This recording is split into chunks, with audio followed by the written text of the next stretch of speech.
Right, this is my record, 8434, or 84, whatever you want to call it. It is an 8434, but, you know, made in England, Vice. I bought this off of a guy, obviously used, and I have been very disappointed with it. So I've got this other Vice here, tiny little thing, made in England. It's a record as well, #1.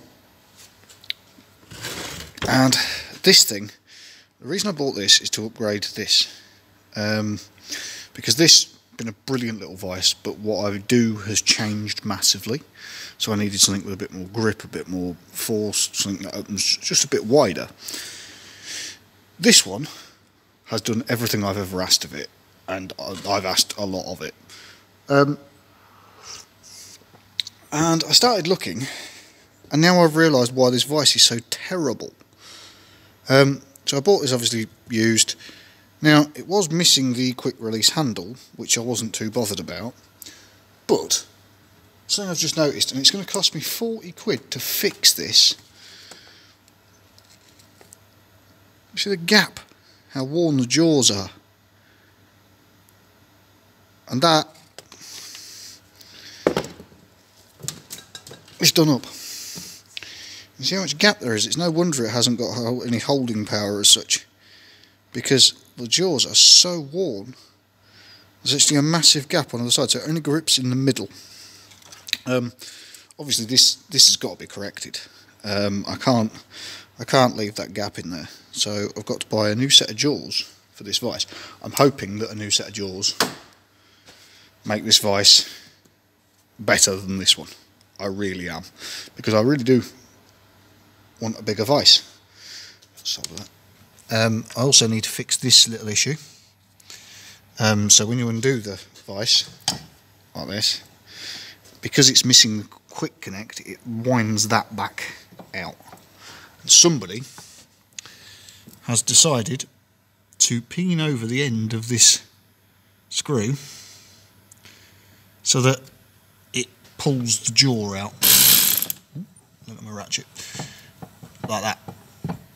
Problem is, that means you can't get the screw out, and it actually leaves a lot of, so there's a lot of, and that's just not acceptable. I have made a new bar for the quick release here, which slides backwards and forwards. I've put a spring inside here because originally they would have had a spring here with a little lever on the side. I mean, if you grab that with a pair of pliers, you can actually make it quick release, but I've got to make a new plate for this front. But before I do that, I've got to get that out. So I've got to fix the chamfer on the back there, the little where they peened it over, so that I can get this out. Then I can drill that out. Maybe it'll be re-tap it. I might just re-tap it anyway, because this one's stripped as well. I mean, there's no real force goes through this, through that, other than the spring action of the quick release, and because I've now put the spring under here, it won't be under tension at any point, so I can just drill that out and redo that, and then that will get rid of this 2.5 turns before it actually does anything. But yeah, so when you're buying a second-hand Vice, pay attention to the jaws. Pay attention to how worn these jaws are. I mean, I don't know how worn these ones are. I've never looked. But then, to be fair, I've never needed to, because... Oh, wow. Yeah.